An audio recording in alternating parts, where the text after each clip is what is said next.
حامدا لله ومصليا ومسلما على سيدنا وحبيبنا وقدوتنا محمد ابن عبد الله وعلى آله وصحبه وموالاه ولا حول ولا قوة إلا بالله سبحانك لا علم لنا إلا ما علمتنا إنك أنت العليم الحكيم رب اشرح لي صدري ويسر لي أمري واحلل عقدة من لساني يفقهوا قولي رب يسر ولا تعسر رب تمم بالخير ما بعد بسم الله الرحمن الرحيم نويت التعلم والتعليم والتذكر والتذكير والنفع والانتفاع والإفادة والاستفادة والحث على التمسك بكتاب الله وسنة رسوله والدعاء إلى الهدى والدلالة على الخير ابتغاء وجه الله ومرضاته وقربه وثوابه نوينا كما نوى سلفنا الصالح.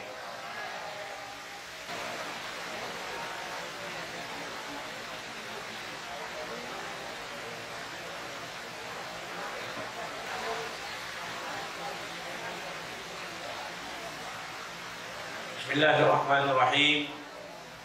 Qala al-Imam Nawawi rahimahullah faslun. Adapun ini adalah pasal fil libasi tentang pakaian.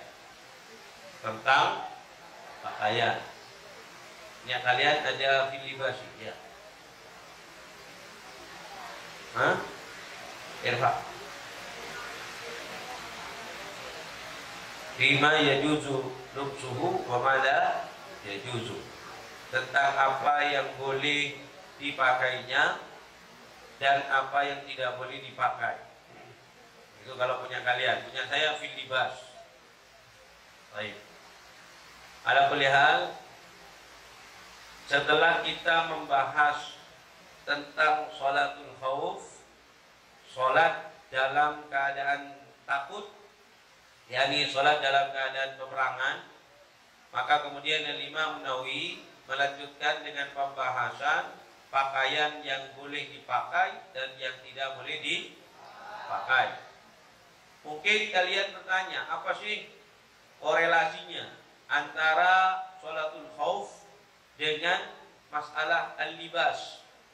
Nah, karena dalam keadaan berperang kita diperbolehkan di dalam fikih Syafi'i diperbolehkan untuk mengenakan pakaian yang jika tidak dalam keadaan berperang itu tidak boleh, yaitu mengenakan pakaian sutra.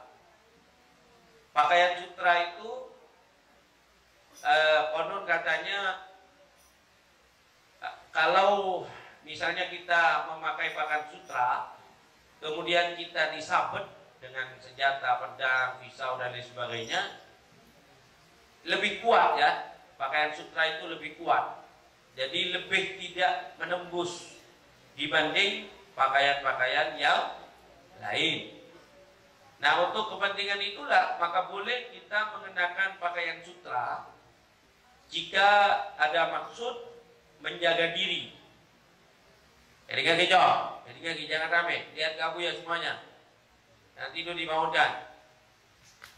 Jadi setelah membahas mengenai masalah sholatul khauf, lalu beliau Imam Nawawi membahas tentang al-libas.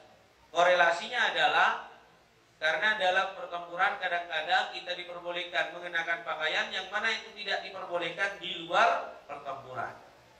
Seperti mengenakan kain sutra atau pakaian sutra. Nah, korelasinya dari di sana ya. Yahrumu 'ala rajul, diharapkan atas seorang laki-laki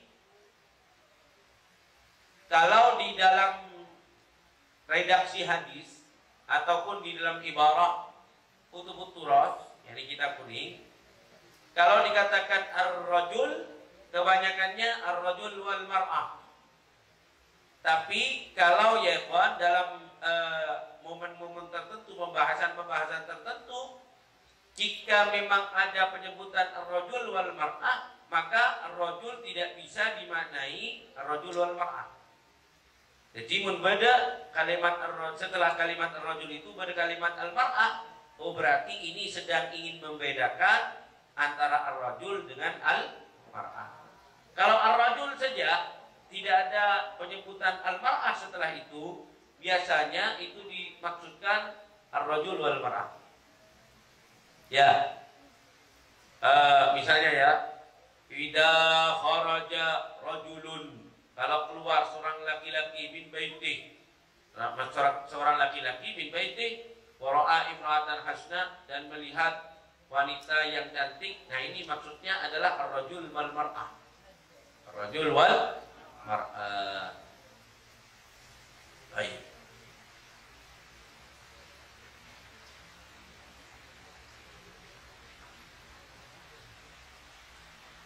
Yahrum 'ala ar-rajul, diharamkan bagi seorang laki-laki istimalul harir, mengenakan atau memakai al-harir, sutra. Sutra itu ada macam-macamnya kok. Ada yang namanya ibraisim, ada yang namanya dibaj, dan lain sebagainya.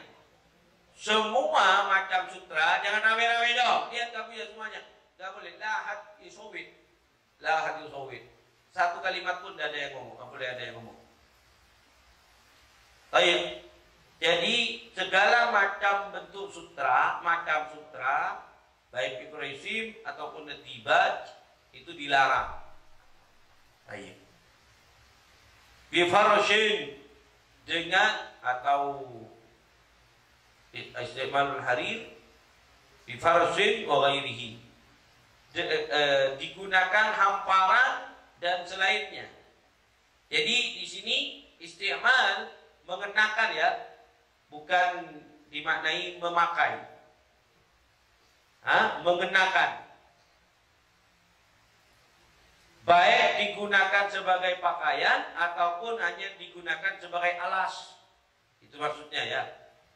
Ya, mengenakan sebagai pakaian itu masuk istimal. Dijadikan sebagai alas, dijadikan sebagai lemek, itu juga istimal. Wa ghairihi, dan selainnya. Apalagi? Misalnya dibuat sebagai selendang, tidak boleh juga. Apalagi dibuat imamah, tidak boleh. Dibuat toqiyah. Apa toqiyah? Songkok. Toqiyatun atau kufiyatun. Dibuat apa lagi? Sarung tangan. Dibuat apa lagi? Kaos kaki dan lain sebagainya. Pokoknya waghairi, dari macam-macam istimal itu nggak boleh ya, Pak. Memang, ini indahnya Islam. Islam itu selalu menempatkan seorang laki-laki yang di tempatnya. Contoh ya, seorang laki-laki tidak diperbolehkan mengenakan emas. Karena memang ya, fitrah yang manapun, ketika melihat seorang laki-laki mengenakan emas, antengan emas, ini gak indah. Derma, ngasih derma dia ya. Taib. Orang laki-laki kemudian menggunakan kalung emas, talebur. Seorang laki-laki itu, aku iti kalung, itu. Ya. Seorang laki-laki pakai apa? Tangguk, gitu. Seorang laki-laki menggunakan apa? Pokoknya yang sesuai dengan kelaki-lakian, ya. Gitu. Nah, demikian juga mengenai masalah kenapa Allah Ta'ala tidak memperbolehkan seorang laki-laki itu mengenakan sutra. Karena sutra itu ya, Puan, lembut. Sutra lembut. Coba, seorang laki-laki mengenakan sutra yang lembut, kain sari. Kain sari, ya, talebur derma. Seorang laki-laki pakai sarung ini, sarung Bali itu seperti yang dipakai anak-anak perempuan, sarung Bali, talebur sekali. Ya, jadi Islam dengan syariatnya itu ingin menempatkan wanita pada tempatnya, ingin menempatkan laki-laki pada tempatnya. Ya, disesuaikan dengan porsinya masing-masing. Orang laki itu kalau berpakaian lebih gagah kalau pakai kain yang tebal ini. Belum. Ya, kain drill. Kain apa boleh? Dan lain sebagainya. Katup.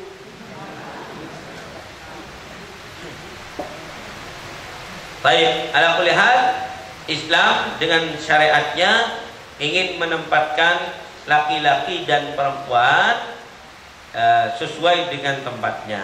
Paham tuh? Coba kalau nggak percaya ini. Orang laki dalam Islam auratnya itu mabaina surati war rukbah. Kenapa? Karena tidak ada yang menarik. Tidak ada yang menarik. Coba ente bayangkan. Kalau seorang perempuan auratnya disamakan dengan laki-laki, mabaina surati war rukbah, boleh membuka payudaranya. Aku yakin. Ya. Angah Hashim bangun ya, murnang gitu. Betul atau tidak? Tidak dapat kita bayangkan ya kawan. Kalau di sawah-sawah orang perempuan, kalau jalan-jalan orang perempuan telanjang dada. Kalau orang laki kan biasa. Ya.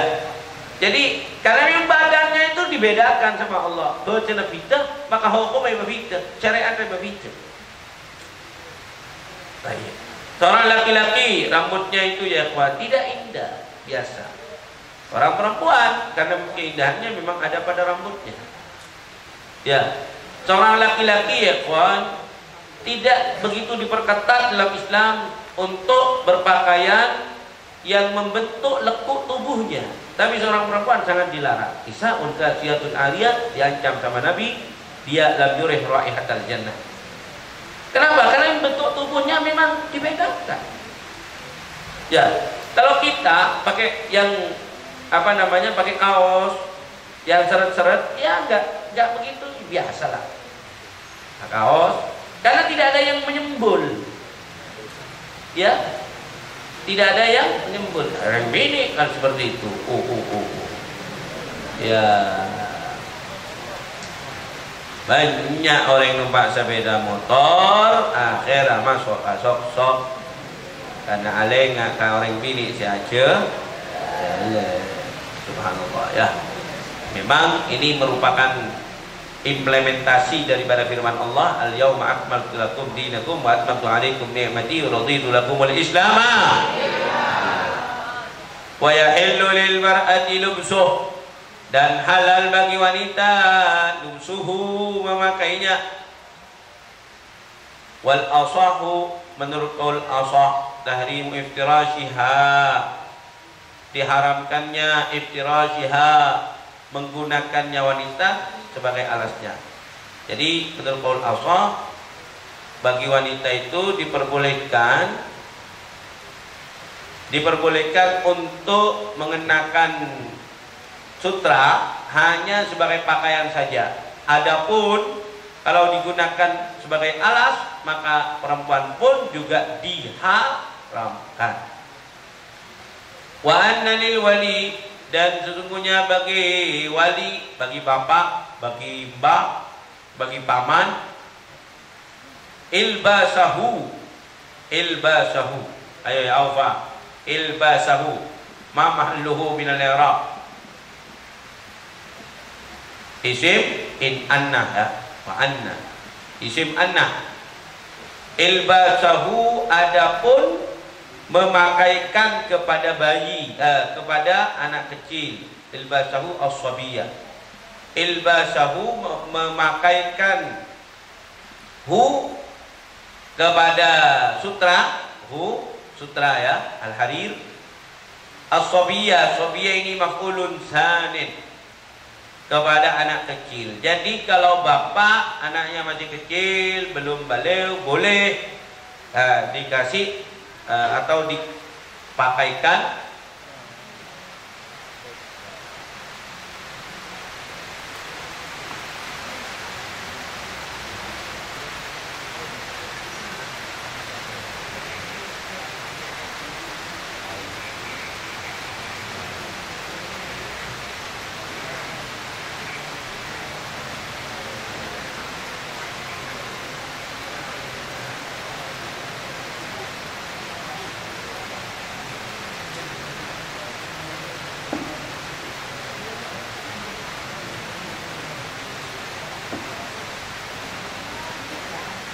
Kenapa anak kecil itu diperbolehkan? Yang pertama karena masih belum terkena hukum taklif. Anak kecil yang nggak sholat, yang nggak dosa. Dan sholat pun anak kecil nggak dapat pahala, Jom. Ya, anak kecil sholat itu nggak dapat pahala. Namun orang tuanya yang dapat pahala. Loh, dari mana orang tuanya dapat pahala? Sholatnya nggak dapat pahala kok.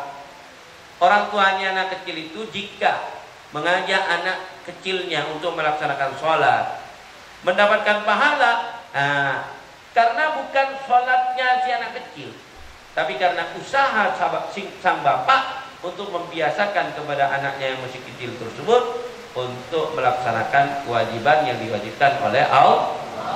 Benih karena masalah bejeng aja, tapi karena bapak punya usaha untuk membiasakan anak kecilnya melaksanakan kewajiban yang diwajibkan oleh Allah. Baik.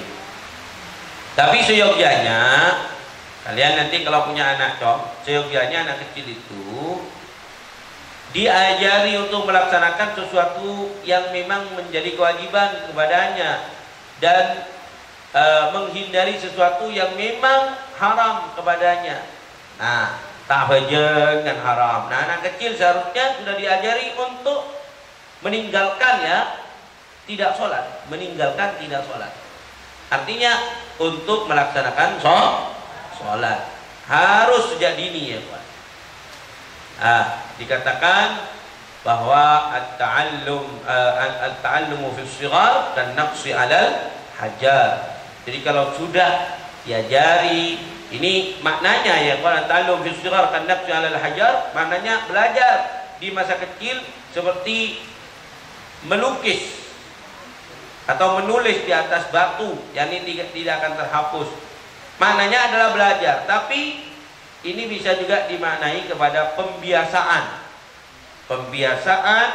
ibadah dan amalan-amalan yang lain yang baik ya kawan kepada anak kecil, itu akan menancap di dalam hatinya dan tidak akan terhapus. Allahumma shalli ala Muhammad. Qultu, aku katakan al-asahu, menurut qaul asah, hillu iftirashiha, kehalalan menjadikannya wanita sebagai alasnya.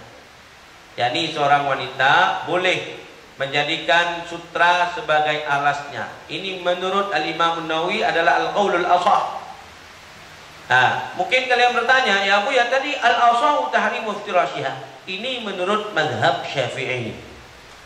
Jadi yang depan itu al-asah ay inda Syafi'iyah. Yang di belakang al-asah hillu iftirashiha ay indal Imamin Nawawi. Wabihi, dan dengannya qata'al Iraqiyun, memastikan. Qata'a memotong, yakni memastikan.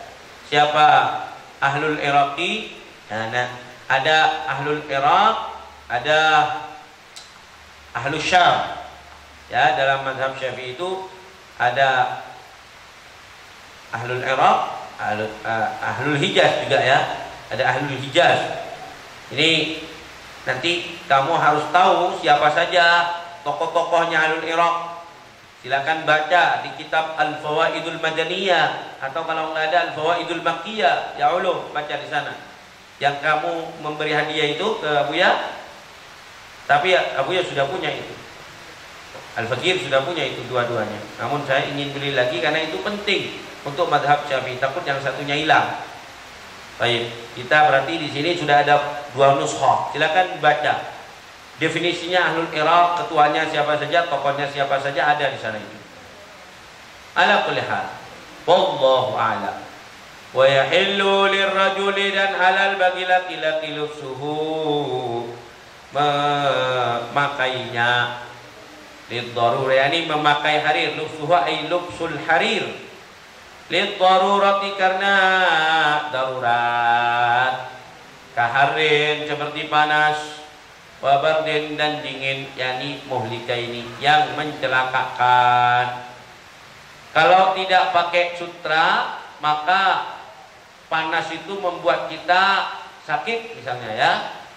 Dalam keadaan seperti itu boleh kita mengenakan sutra. Atau kalau kita tidak memakai sutra, maka kita akan sakit gara-gara terlalu dingin.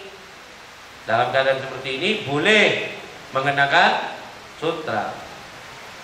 Au fajaati harbin, atau fajaati fajaati tiba-tibanya ya, tiba-tibanya harbin, peperangan. Maksudnya begini, kalian ada di rumah kalian, tahu-tahu ada pengumuman, orang kafir nyerang, orang kafir nyerang. Di kamar kalian tidak ada apa-apa kecuali pakaian yang terbuat dari kain sut. Dalam keadaan demikian boleh pakaian yang terbuat dari kain sutra itu kalian pakai. Ya mungkin nyari lemari, lemari kunci. Sedangkan orang kafir sudah masuk ke desa kita, tak usah cari kuncinya itu, langsung kenakan pakaian yang terbuat dari sutra itu, nggak ada masalah. Walam yajid ghairah, dan dia tidak menemukan selainnya. Walil hajati, dan untuk kebutuhan, kajarabin, seperti jarab. Apa jarab? Kudis. Kudis. Apa bahasa Maduranya sih? Ya, kamu poroh itu bukan. Poroh itu menyangkut ada luka kemudian membusuk, poroh juga. Kalau kudis itu penyakit kulit itu, kudis. Menenge dalam sarong, dong. Pas mereka atahiyat, arwahnya mana pak? Tetes.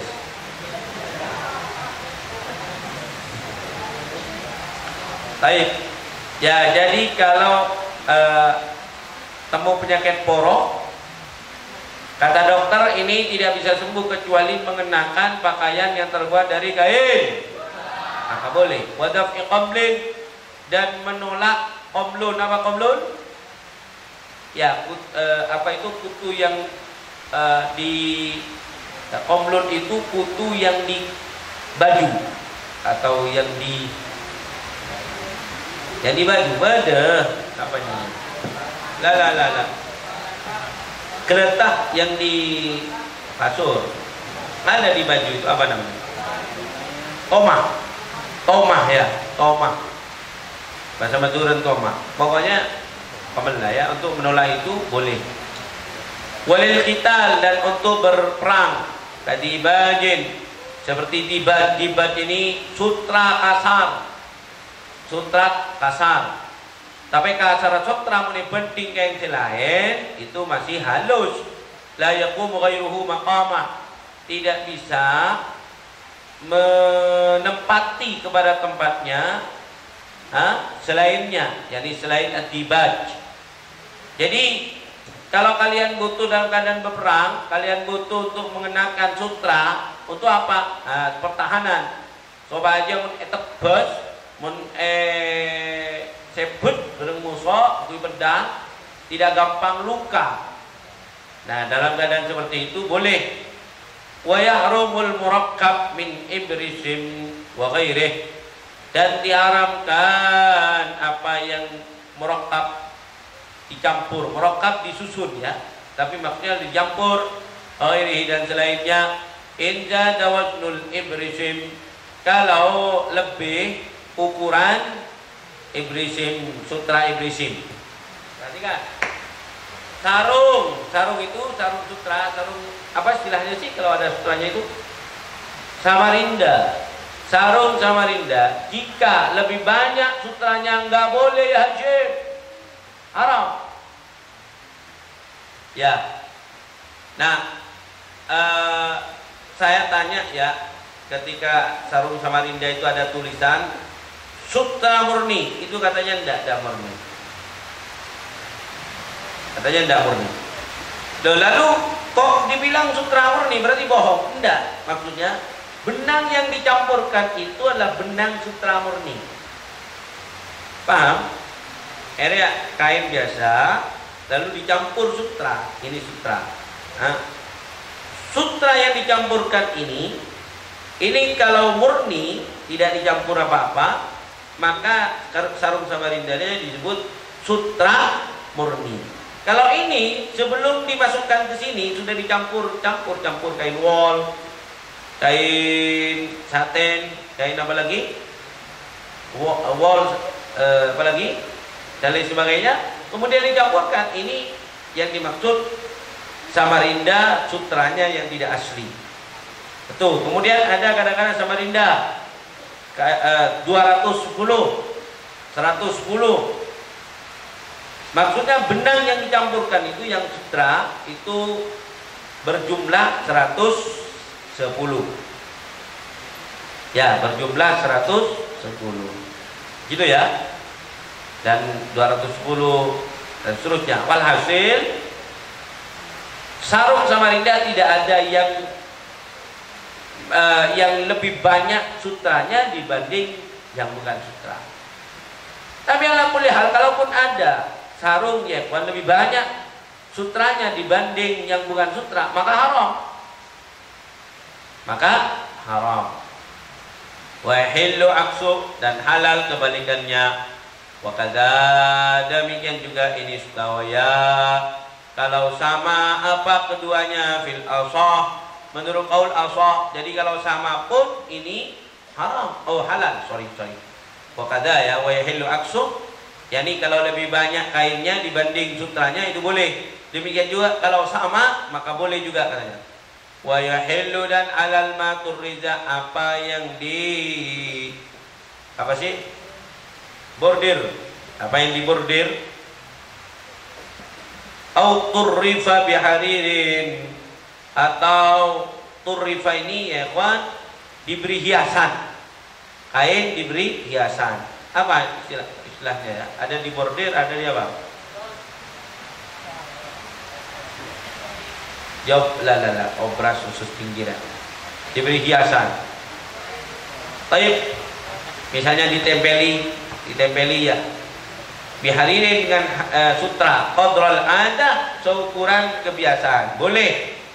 Kalau hanya bordirannya itu menggunakan apa?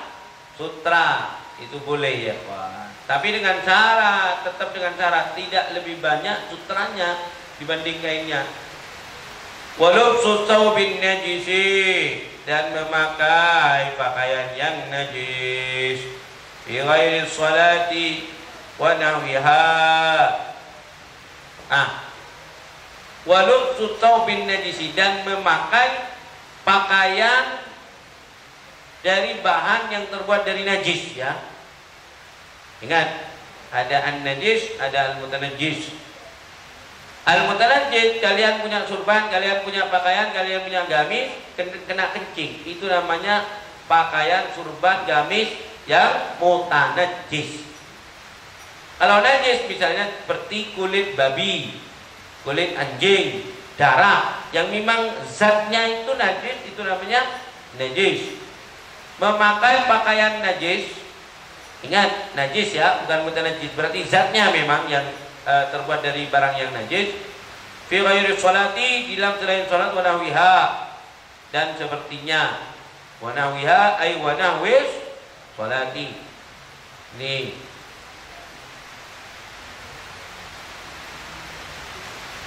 Oh ya, di sini ya, sorry ya.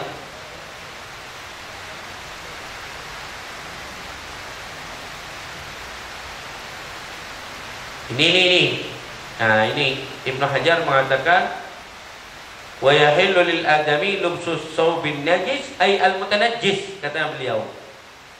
Menurut saya lah an-najis. An-najis. Paham ya? Jadi kita mengenakan pakaian yang memang zatnya itu najis. Itu halal bagi kita ya, tapi fi ghairi shalah. Fi ghairi shalah. Wa nahwiha, dan yang seperti sholat, misalnya apa?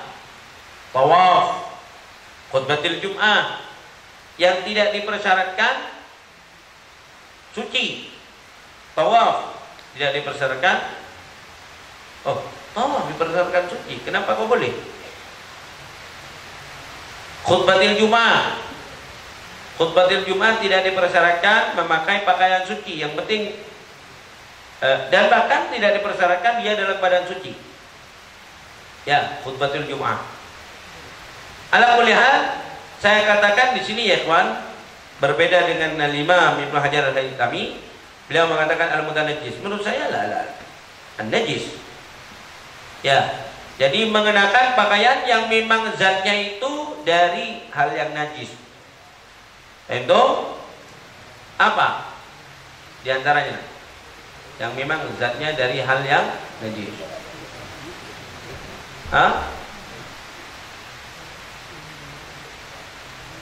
Ya, daging babi, sapo, daging babi, kulit babi juga. Kenapa saya katakan an-najis di sini dan bukan al-mutanajjis? Karena di sini la jildi kalbin, bukan kulit anjing, wa khinzirin, dan kulit babi. Nah, paham? Jadi menurut al-musannif di sini, Al-Imam Nawawi memakai pakaian yang najis, yang memang zatnya najis, itu boleh, tapi fi ghairi shalah wa nahwiya, dan yang seperti salat, misalnya khutbatul Jumat, itu boleh mengenakan pakaian yang memang zatnya najis. Ya, seperti yang barusan saya contohkan, misalnya daging babi. Oh, daging babi masuk ini ya, pengecualian ya. Apa selain daging babi apa? Selain kulit babi apa yang memang zatnya najis?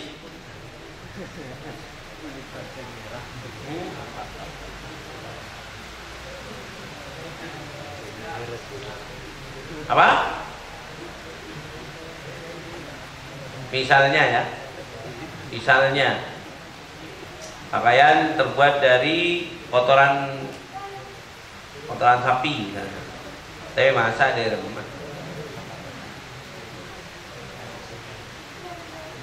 Apa? Ayo dibayangkan. Berarti ilmu tanajis betul ya, karena memang nggak ada.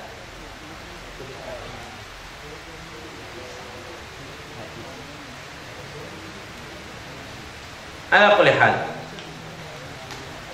la jildi kalbin, bukan la jilda ya, la jilda kalbin, la jilda kalbin. Punya kamu apa? Jildi. Belum susubin najis la jadi apa la? La-nya ini apa? Harfu ataf, ada harfu ataf la? Iya tak? Iya wala?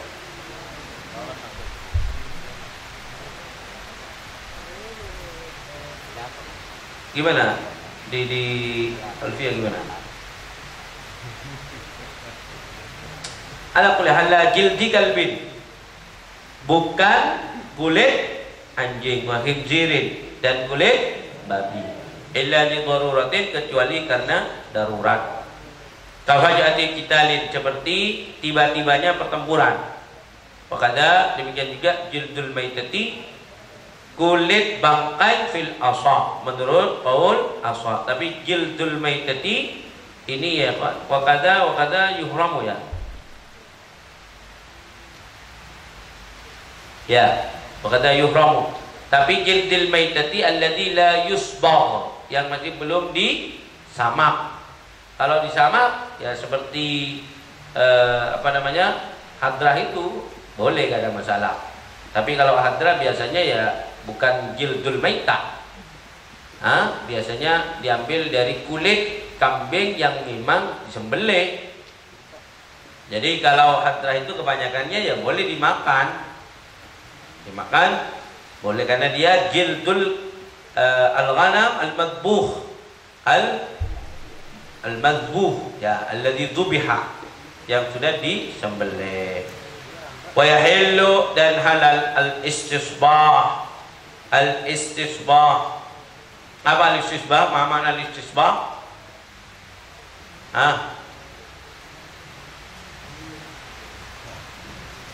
Al-istisbah mamanahu.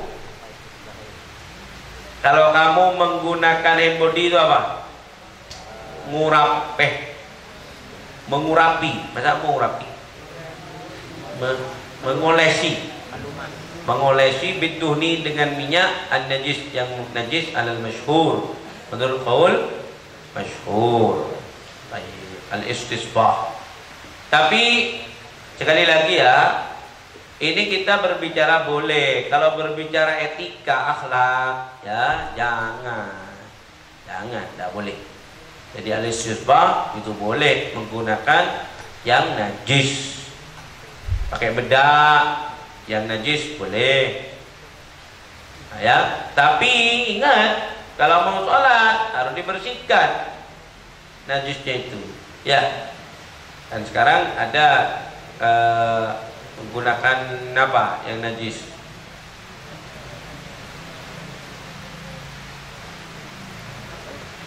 Menggunakan cacing, ya, bedak, menggunakan kosmetik, menggunakan cacing, itu kan najis. Baik, maka dalam keadaan seperti itu masih boleh. Namun kalau misalnya dia itu mau melaksanakan sholat, maka harus dibersihkan, wallahu subhanahu wa ta'ala